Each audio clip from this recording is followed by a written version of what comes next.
Assalamualaikum warahmatullahi wabarakatuh. Bismillahirrahmanirrahim. Alhamdulillahirrabbilalamin. Wabihi nasta'in wa ala umri dunya waddin. Wassalatu wassalamu ala ashrafil anbiya wal mursalin Sayyidina Muhammadin wa ala alihi wa sahbihi ajma'in, amma ba'du. Rabbi shrah li sadri wa yassir li amri wahlul 'uqdatam min lisani yafqahu qawli. Saya ucapkan terima kasih kepada Bapak dosen Dr. Asep Maulana MPD selaku pengampu mata kuliah Tarjamah Fauriyah Indonesia Arabia. Di sini saya Ainun Nafisa dari kelas B4 Prodi Pendidikan Bahasa Arab semester 6. Saya akan mempresentasikan terjemah video berbahasa Arab dengan judul Kaifa ta'allamti al-lughah Arabiyah, Kaifa asbahti fasihatal lisan, Kaifa ta'allamti al-ilqa. السلام عليكم ورحمة الله وبركاته. أتمنى أن تكونوا بخير وبصحة جيدة أينما أنتم. اليوم سنجيب عن بعض الأسئلة التي طرحت علي كثيرا سواء في التعليقات أو في الرسائل. السؤال الأول: كيف تعلمت اللغة العربية؟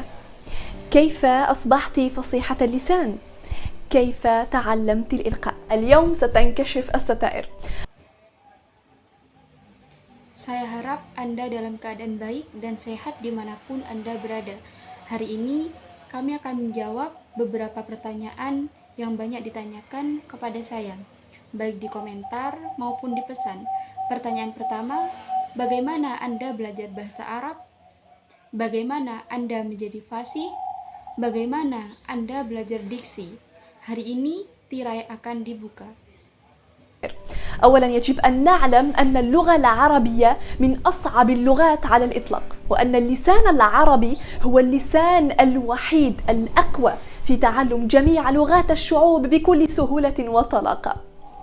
ويقال أن عدد كلماتها 12 مليون و300 ألف كلمة، وباقي اللغات أقصاها تصل عدد مفرداتها إلى 100 ألف مفرد. فمهما اعتقدت أنك تجيد اللغة العربية فإنك لا تجيد شيئا منها.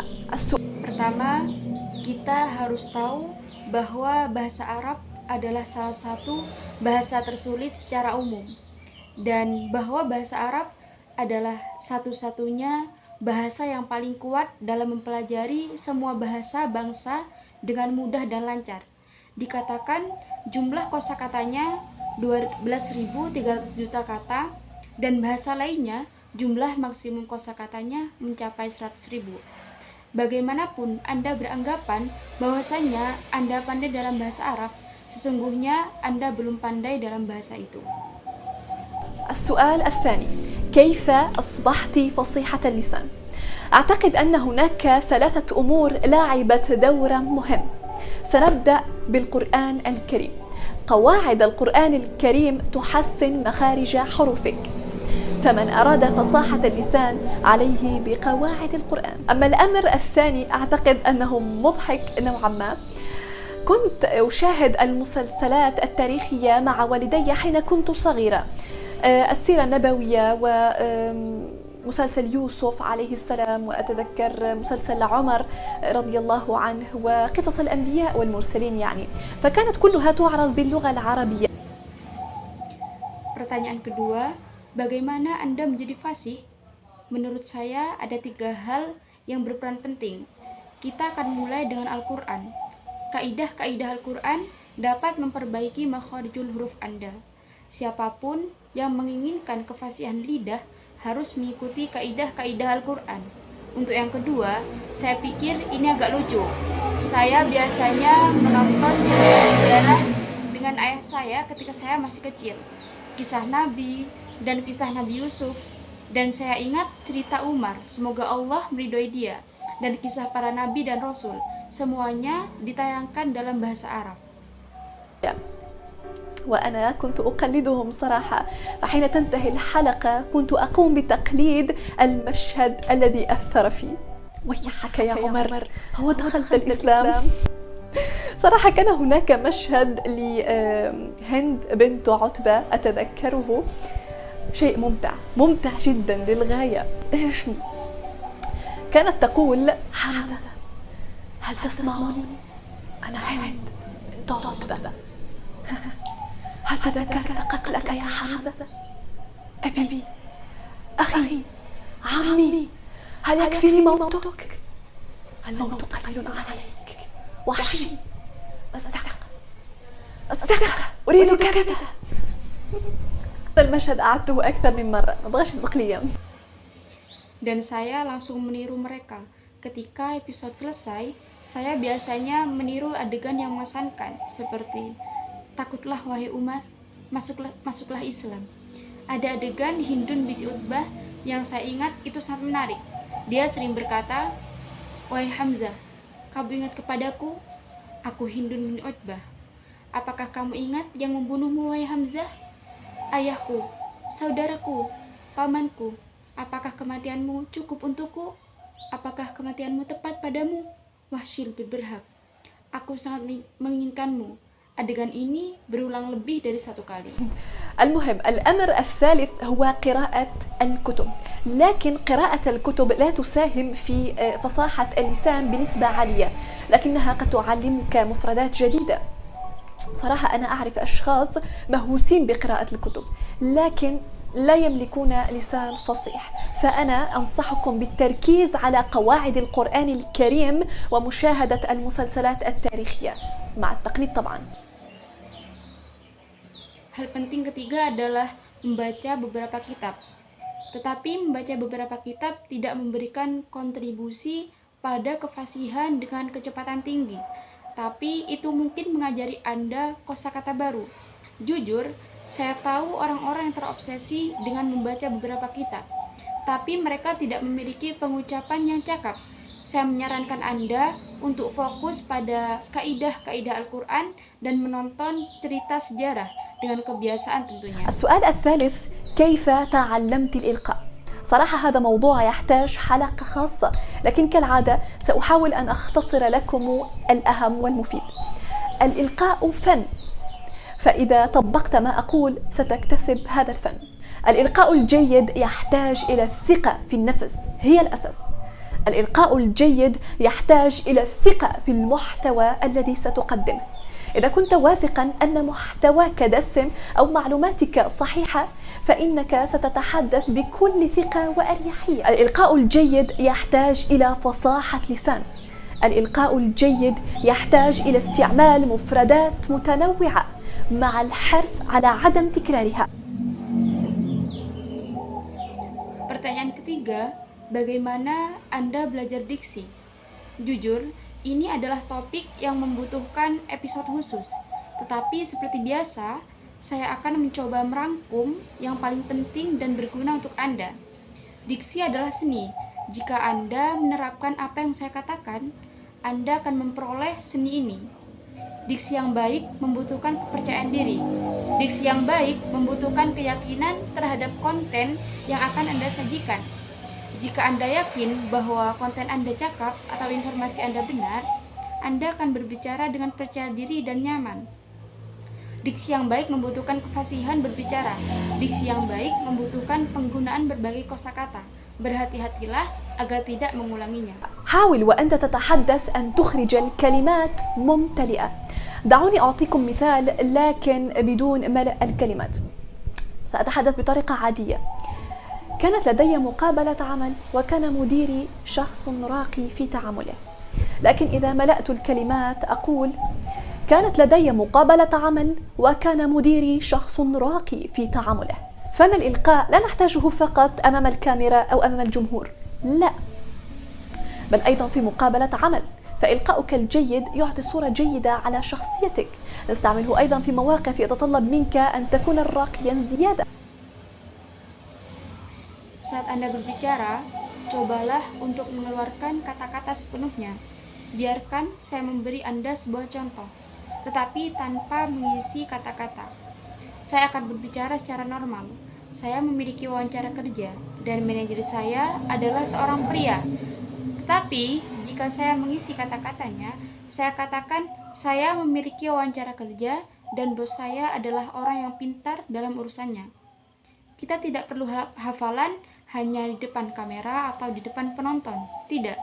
Bahkan, Dalam wawancara kerja, diksi Anda yang baik memberikan gambaran yang baik tentang kepribadian Anda.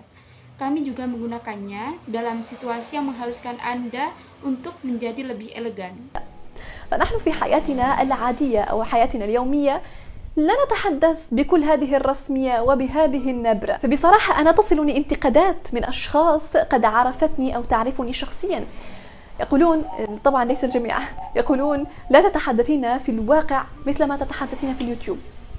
طبعا يتحدثون عن الإلقاء، معتقدين أنه تصنع. أنا في الواقع أتحدث بالعامية، أتحدث بأسلوب عادي بنبرة صوت هادئة، طبعا دون نفخ الكلمات هكذا لأنه أمر متعب. Dalam kebiasaan kita atau kehidupan kita sehari-hari, kita tidak berbicara dengan bahasa resmi dan nada ini. Terus terang, saya menerima kritik dari orang-orang yang mengenal saya atau yang mengenal saya secara pribadi. Mereka mengatakan, tentu saja tidak semua orang mengatakan Anda tidak berbicara dalam kenyataan seperti yang Anda bicarakan di YouTube. Tentu saja mereka berbicara tentang pengajian. Percaya bahwa itu dibuat-buat. Saya sebenarnya berbicara bahasa sehari-hari. Saya berbicara dengan normal, dengan nada suara yang tenang. Tentu saja tanpa mengisi kata-kata seperti itu karena melelahkan. لكن حين أتحدث في مواضيع مهمة يحتاج الأمر إلى أرقى لغة، إلى أرقى تعبير، إلى استعمال مفردات عديدة، وهذا لا يتوفر في العامية. هو طبعا يمكنك أن تتحدث بالعامية بطريقة راقية ولبقة، لكن إذا مزجتها باللغة العربية علم. الآن إذا كنت فصيح لسان وواثقا من محتواك ومعلوماتك وتستطيع ملء صوتك وواثقا من نفسك، لكن هذه الثقة يهزها أحيانا التوتر والخجل، ماذا تفعل؟ Tetapi ketika saya berbicara tentang topik-topik penting, itu membutuhkan bahasa yang terbaik, ungkapan yang terbaik, penggunaan banyak kosakata. Ini tidak tersedia dalam bahasa sehari-hari. Tentu saja Anda dapat berbicara bahasa sehari-hari dengan cara yang elegan dan bijaksana, tapi mungkin dicampur dengan bahasa Arab. Sekarang, jika Anda fasih dan percaya diri dengan konten dan informasi Anda dan dapat diisi dengan suara Anda percaya diri, tetapi kepercayaan diri ini terkadang terguncang oleh ketegangan dan rasa malu. أولا، إذا كنت أمام الكثير من الأشخاص والجميع ينظر إليك ويستمع لما تقول، قل في نفسك اللهم اشرح لي صدري ويسر لي أمري واحلل عقدة من لساني يفقه قولي. أنا هذا الدعاء دائما أقوله حين أكون في مجلس بين من أعلم مني ويتطلب مني الأمر أن أدخل في نقاش معهم.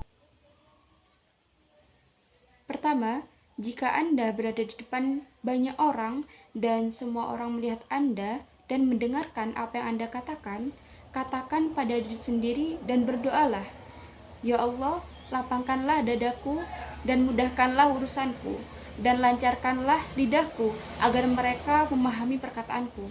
Doa ini selalu saya panjatkan ketika saya sedang berkumpul dengan orang yang lebih pintar dari saya, dan itu mengharuskan saya untuk berdiskusi dengannya. ثانيا، لا تركز على تعابير وجوه الناس، لا تركز على ردود أفعالهم على ما تقول، بل ركز على ما تتفوه به فقط.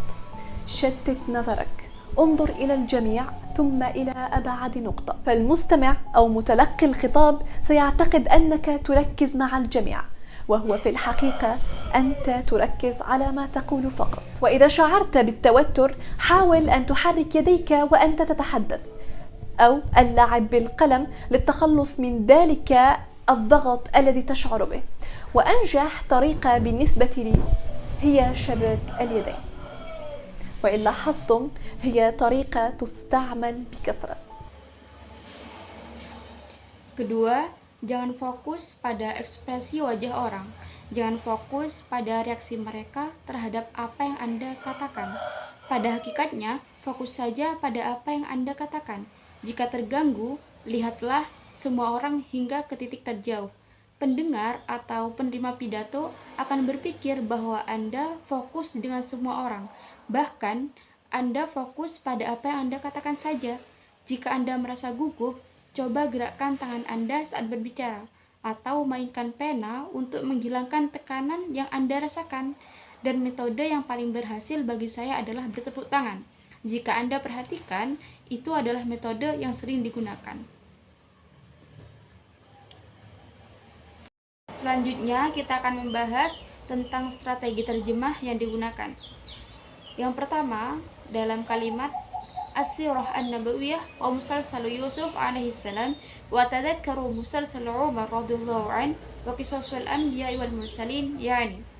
Kemudian kalimat kedua, kana hunaka mashhadu Hindun binti Utbah atadhakkaruhu syai'un mumti'un jiddan lil ghayah.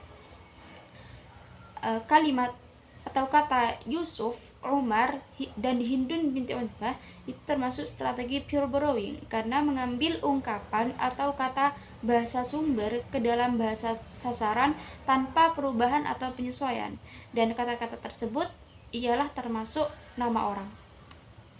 Kemudian strategi yang kedua dalam kalimat wa huwa fil haqiqah anta tarkazu ala ma taqul faqat, dan al-an idza kunta fasiha lisanin wa wathiqan min muhtawak wa ma'lumatik wa tastati' min usautik.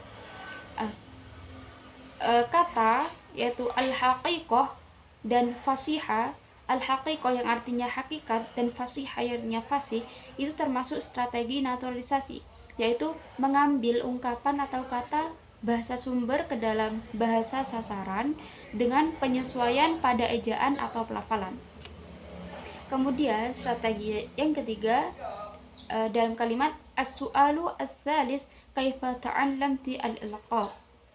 Nah, al-ilqa termasuk dalam strategi deskripsi karena penerjemahan dengan menjelaskan makna kata bahasa sumber yang tidak ada padanannya dalam bahasa sasaran, seperti tampak pada perubahan kata menjadi frase yang kompleks.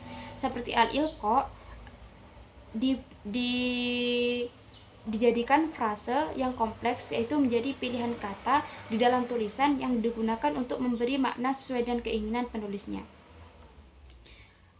Kemudian strategi yang keempat dalam kalimat awalan idza kunta amamal katsir minal ashkhas wal jami'i yanzuru ilaika wa yastami'u lima taqul.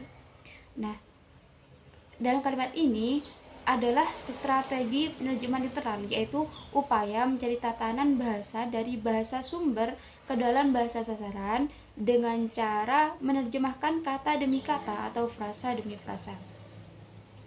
Kemudian selanjutnya yaitu dalam kalimat wahada la yatawaffaru fil 'amiyah wa tab'an yumkinuka an tatahaddas bil 'amiyah bi tariqati raqiyatin wal biqah. Ini termasuk kata la yatawaffar yang seharusnya tidak menyediakan, yang awalnya kalimat aktif dijadikan kalimat pasif sehingga memiliki arti tidak tersedia. Dan ini termasuk strategi transposisi karena merubah kalimat aktif menjadi pasif. Kemudian dalam kalimat wawasiqan min nafsik lakin hadhihi thiqah yahuzuha ahyanan tawatir wal khajal matatafa'an. Di sini adalah termasuk strategi korespondensi, yaitu penyamaan konsep bahasa sumber dengan bahasa sasaran melalui penerjemahan kata dengan kata, yaitu penyamaan antara al-khajal dengan rasa malu. Kemudian dalam kalimat lakin qira'atul kutub la tusahim fi fasahatil lisan binisbatin 'aliyah lakinnaha qad ta'allimuka mufradat jadidah. Nah, ini termasuk strategi ekspansi karena dalam kata lakin qira'atul kutub la tusahim itu penerjemah menambahkan kata memberikan, jadi memiliki arti, tetapi membaca beberapa kitab tidak memberikan kontribusi. Ini termasuk strategi ekspansi atau penambahan. Kemudian kosakata baru yang ditemukan dalam video bahasa sumber yaitu sebagai berikut.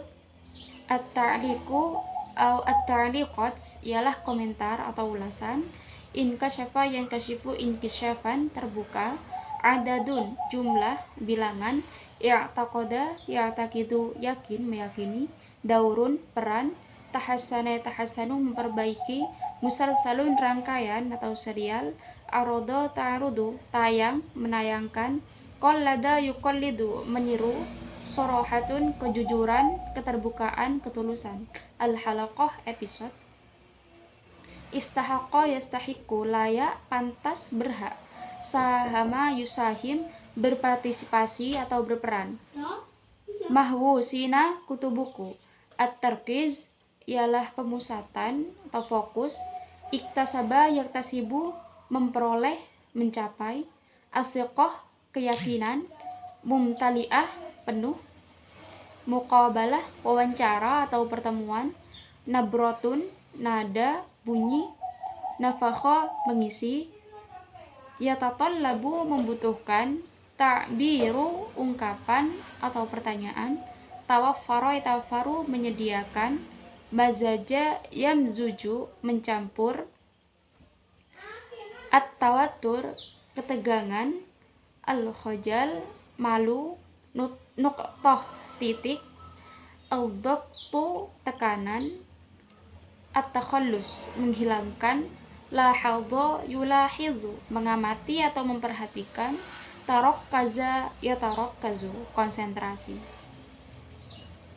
Kemudian kesimpulan dalam teks video bahasa sumber tersebut ialah yang pertama, cara belajar bahasa Arab, yaitu kita harus tahu bahwa bahasa Arab adalah salah satu bahasa tersulit secara umum, dan bahwa bahasa Arab adalah satu-satunya bahasa yang paling kuat dalam mempelajari semua bahasa bangsa dengan mudah dan lancar.